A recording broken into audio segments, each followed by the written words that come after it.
stimuliše. Stimuliše, da bi odvikalo od pušenja. A recite mi, kad sam već pomenuli te ušne školjke, je li to ima veze gde bušimo uši ili nema? Naravno. A ima? Obično bušat uši tačka oči. Stvarno? Da. To je projekcija oči. A kako da znamo onda gde nije tačka očiju pa da izbuši? Da izbušimo negde gde je želudac, da nećemo da se gojimo. No, na želudac nećemo da izbušim, zato što to je sakrivena. Da. Da, a baš bušat uši na projekciji glave i oči. Znači, bilo bi pametno pre nego što probušimo uši bebi, da ipak dođemo kod vas da vi kažete ovo nemoj, odavde eventualno može. Bilo komu ljekaru koji bavi se akupunkturom može da dođe pacijent i pitajete dobijete neki savjet. Da. Gdje može, a gdje ne može. A u stvari ne bi trebalo... U stvari ne bi trebalo nigde, da. Pa dobro, i ne moramo da se bušimo. Ja stalno prelazim s teme na temu, ne znam šta bih vas više pitala i radije pitala, ali moram opet da vas zamolim. Prošli put smo pričali o leku koji je vezan za opštu energiju organizma, o repi. A malo pre ste vi meni nešto rekli super kada je holesterol u pitanju. Da li biste tu terapiju podelili sa ostalim gledaocima? Šta to gledaoci treba da, kad je jetra u pitanju i holesterol, koja je to narodni lek najbolji koji ste meni rekli? Ja moram to da podelim. Najprostije što može pacijent iskoristiti i dostupan, to je celjer, stablika celjera i list od celjera svježi. Svaki dan treba da jede pacijent kto ima masnu jetru i kto ima holesterol visok i koji ima aterosklerozu. Zato što celjer, on čisti krvne sudove od masnoće i jetru od masnih ćelija. Znači najnormalnije u salati, jel? Samo svjež, da. Stablika i zeleni list. Dragi gledaoci, danas ću vam ispričati pre svega Hristos Vaskrs. Vaskrs je jedan hrišćanski praznik koji je najradosniji, kažu, zato što Vaskrs dokazuje da se čuda dešavaju i da vaskrsenjem Isusa Hrista ima nade da svi u životu živimo i budemo nekako na njegovom putu. Ovaj hrišćanski praznik slavimo tako što se radujemo i tako što farbamo jaja. Mi ovdje imamo divnu priliku da vidimo jednu veliku korpu sa jajima. Ja vam savjetujem da u doba ne samo Vaskrsa, nego i svih praznika da budete humani pre svega, a zatim da budete nasmejani. Jer koliko god to bilo čudno, ti praznici nas ujedinjuju, vraćaju nas porodici i navode nas da razmislimo da li smo bili baš tako ispravni i da li smo bili baš tako čestiti u prethodnom periodu. Pošto je Vaskrs praznik koji pada u proleće, kada smo svi radosniji i kada svi imamo jednu veću dozu nade, hajmo da od ovog Vaskrsa pa neki naredni period tu nadu pokažemo i podelimo sa drugima. U ovom segmentu ćemo pričati o lavovima. Lav je zodički znak kojim vlada sunce. Užasno ste sujetni. Obično ćete lava prepoznati tako što ima lavlju grivu ili uopšte nema kosu. Voli da dominira, voli rukovodeće položaje, ima probleme sa kičmom i veliki broj lavova su na direktorskim pozicijama. U našem okruženju Crna Gora je pod zodijačkim znakom lava. Lav simbolizuje sve ono što sija, što svetli i što je lepo. U narednoj nedelji mnogo toga će vam sijati, svetlati i biti lepo, dragi moji lavovi, zato što će sunce iz zodijačkog znaka Ovna i dalje slati pozitivnu vibraciju, a Venera iz zodijačkog znaka Blizanca donositi ljubav. Trpate se tamo gde vam nije mesto, to moram otvoreno da vam kažem. Onda se ljutite što vam niko ne odgovara na način na koji vi želite, a ja bih vam posavjetovala da jednom možda u životu, pre nego što nešto uradite, kažete ne, neću, sačekat ću i neću da dam komentar, vidjet ćete da ćete tako lakše funkcionisati sa okruženjem. Lav raste, razvija se, uživa, ali nikako ne može da shvati da glava koja štrči uvek se prva seče, pa ako volite da često imate odsečenu glavu, samo napred. Mislim da ćete na poslu, zbog vašeg stava, ja sve znam, imati manjih problema u narednoj nedelji. To ćete lako prevazići, naravno dokazivanjem autoriteta, Ali opet vam kažem, dragi moji lavovi, strpljen, spašen, povučen, diskretan i bez mnogo polemike da sve znate, to je možda i rešenje kako da živite kvalitetnije. Lepe vesti u sredu, još lepše vesti u subotu. Na zdravstvenom nivou pazite malo na glavu, pazite malo na zube, pazite na sinuse, sve ostalo je čak i kičma pod kontrolom. Posle lava dolazi naravno zodički znak koji se zove Devica i koja simbolizuje Merkura, odnosno ona koja nudi uslugu, da tako kažem. To bi bio neki prevod Device. Osobe koje su rođene u zodijačkom znaku Device vole da se nađu svakome, vole da pruže uslugu, vole da nekako budu u situaciji da budu zadovoljne, a ono što bih ja možda zamerila Devici, to je baš ta sitničavost koju zna da napravi problem i njima i ostalima. Vi ste imali jedan period od 2 godine, pre jedno par godina, kada vas je život naučio da neke stvari ne radite na način na koji radite, nadam se da vas je naučio, ali u stvari Devica stalno ponavlja istu grešku.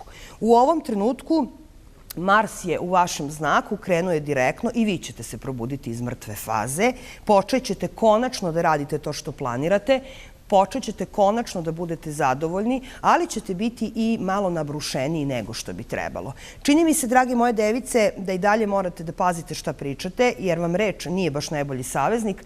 Napravili ste jedan haos kada je Merkur bio retrogradan u Ribama. Da li je bio trač u pitanju, da li neka nepovoljnost, malo je važno. Važno je da to sa teško možete da ispravite. Također bih savjetovala devicama da igraju igre na sreću i savjetovala bi im da se odvaže i obave jedan razgovor koji je vezan za osobu od autoriteta. Za razliku od device, vage su mirno sazvežđe, mirno u onom neenergetskom smislu, zato što i device su energetski mirne, nego mirne u smislu tolerancije prema životu. Vagama vlada Venera, planeta ljubavi, koju ću danas dosta pričati u emisiji, i vage negde najviše vole sebe. To moram da kažem. Možda je samo negde sebičniji znak Škorpija, ali vage zaista vole sebe, vole da im bude sve potaman, vole da im bude ugodno, vole da se nameste na jastučiće, vole da imaju lepe manire i ne vole mnogo trzavice. Vi ćete u narednoj nedelji zbog Venere u Blizancima stalno razgovarati, stalno komunicirati, stalno dokazivati da ste u pravu, posvađat ćete se sa osobom koja je rođena u zodijačkom znaku Ovna ili eventualno može da bude Jarac ili Rak. Morat ćete da isterujete istinu na čistac, ali u suštini u svemu tome vi uživate. Za sve one koji možda ne znaju, a voleli bi da znaju, vaga je u staro vreme imala ime Tiha i to je bila jedna devojka koja je imala zaduženje da hoda zemljom i deli pravdu. Zato vage i nose, odnosno imaju simbol Terazija. Za sve one takođe koji nešto vole novo da nauče, moram da vam kažem da je centar grada Beograda rođen pod zodijačkim znakom vage i zanimljivo je da nosi baš naziv Terazije. Škorpija je zodijački znak kojim vlada Mars i suvladar je Pluton, to sam više puta rekla. Mars je krenuo direktno, pa ćete se i vi kao i device cimnuti i probuditi.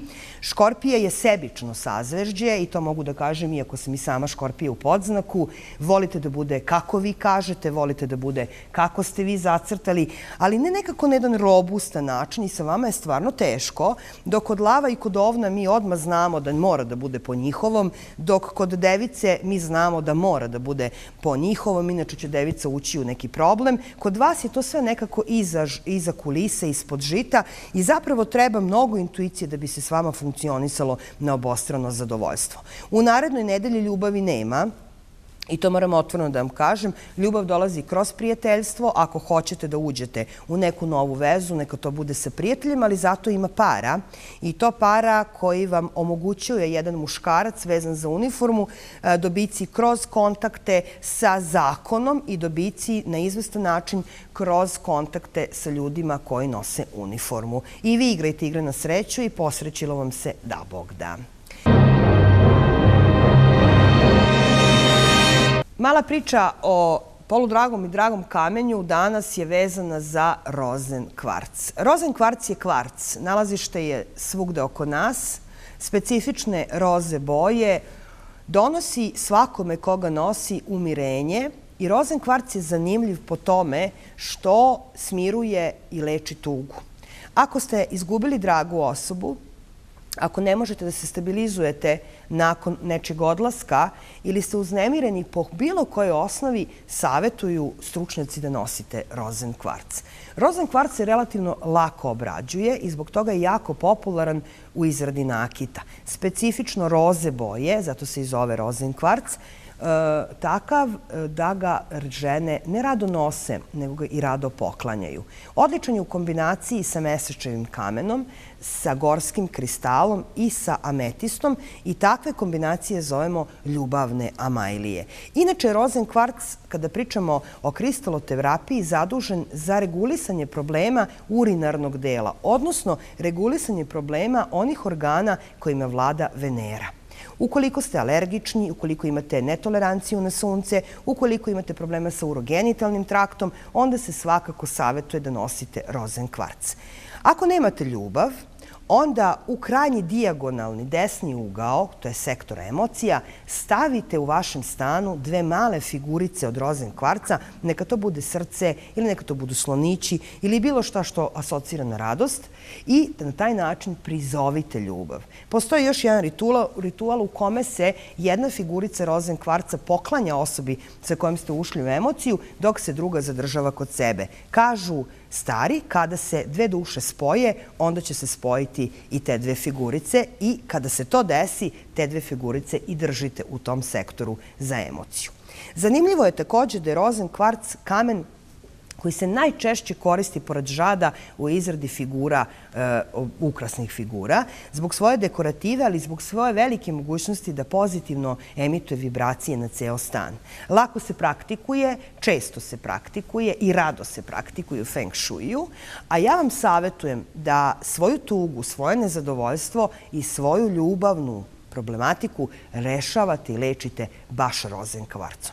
Svejedno da li imate ljubav, da li nemate, da li ste nekoga izgubili, da li ste tužni ili jednostavno želite da ljubav ostane u vašem životu i kada se udate ili oženite i kada nađete ljubav, kažem, obavezno imajte komadić rozen kvarca. Poklanja se malim devojčicama, ne nose dečaci, naravno, ne samo zbog svoje roze boje, nego i zbog svog sastava. Vezujemo rozen kvarc za Veneru i zato se često i poklanja osobama rođenim u znaku ili podznaku bik ili vaga. Ali kao što znate, ja ne volim da vezujem poludrago kamenje sa zodijačkim znacima, zato što svako poludrago kamenje reguliše neki drugi problem, nevezano da li smo rođeni u ovom ili onom zodijačkom znaku. Kupite sebi jedan mali komadić rozen kvarca.